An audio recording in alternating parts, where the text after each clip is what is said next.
of Democrats vote yesterday to censure and remove Republican Paul Gosar from his committee assignments, action to make up for the violent rhetoric that his party has not only permitted but will now be using as a weapon to govern by retaliation.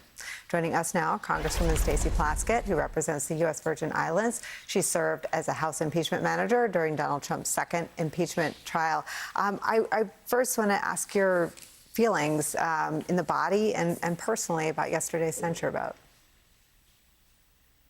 Well, I feel that members of Congress don't want to censure their colleagues. That's not something that individuals should revel in. And I think that there was a great degree of a subdued nature on the part of the Democratic Party having to go through this.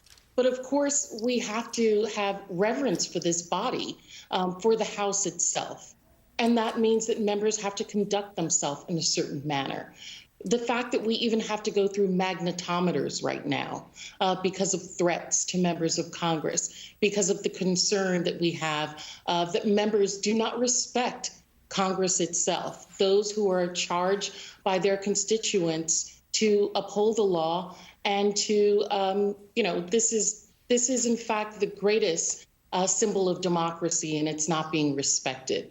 And so, I'm also very upset and frustrated, disappointed in my Republican colleagues who know that what Paul Gosar did was obviously incorrect, and the lack of leadership on the part of Kevin McCarthy. Listen, the Republican conference could have taken care of this in their own conference, could have done what was needed to ensure that Paul Gosar acted appropriately. They didn't, and so Democrats had to do that, along with, at the same time, Democrats taking the lead and voting for those things that are going to relieve Americans. We see Republicans taking credit for the CARES Act, for the bipartisan infrastructure bill, and they're going to take credit for Build Back Better, legislation that they wouldn't even vote for.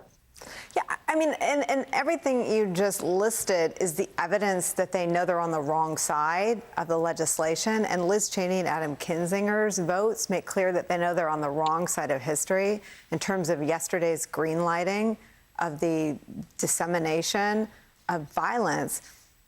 To me, that makes it worse. They've got two people who see politics in there aren't many more conservative people in elected government than Liz Cheney. And for her to be able to see clearly the danger of talking about murdering a colleague makes clear that under truth serum, they must be able to say that too. What does it say that they can't and won't? Well, it says something about, again, the leadership of the Republican conference and the leadership of the Republican Party, that they are not only attempting to stifle the voices of those within their party, which is causing others who I'm sure would vote if they felt they had the freedom to do that, but are afraid of primaries and afraid really of power more than anything else. This is the scary part, Nicolle, that they are not interested in legislating. They are not interested in upholding the tenets of this institution of American values, of our democracy. They're only interested in retaining power. Mitch McConnell did that when he was the majority leader in the Senate by being Mr. No, by never moving forward any legislation that came out of the House. And we're seeing Kevin McCarthy do that now by coming up with false equivalencies for not being a leader and only being interested in potentially being a speaker to reprimand and to keep his party in line. Congresswoman Alexandria Ocasio-Cortez made a similar point about false equivalencies. Let me show that to you. When the Republican leader rose to talk about how there are all of these double standards and lists a litany of all these different things, not once did he list an example of a member of Congress threatening the life of another. This is not about a double standard, and what is unprecedented and what is tragic is the descent of transgression in this body. Where do you go from this place of acknowledging and having it sort of conveyed, not just in this country, but around the world, that on the American right, there is no bottom, not even, as the Congresswoman said there, threats of violence against a colleague? I think we have to continue pressing on. Individuals like you and like myself, who at one point in time were Republicans, need to continue to speak to those that we know they're on that other side, to come into the light, to come out of the darkness. And at the same time, we need to continue pressing forward with the good work that's happening here, whether it's our president going to Glasgow and letting them know that America's back and America wants to do the right thing, to us passing this agenda that the president has outlined for us, defending our democracy while at the same time making investments in equity, making investments in the American people.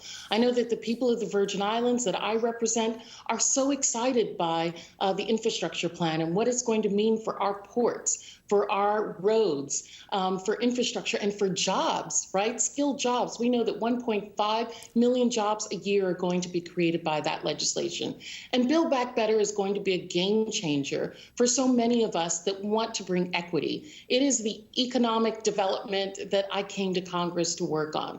So I think that while we are defending our democracy by things such as the January 6th Select Committee and ensuring that voting rights and other things are defended and calling out Republicans when we need to, we're going to keep pressing forward with the president's agenda, with the Democratic agenda, to ensure that all Americans have a leg up as we come through this pandemic.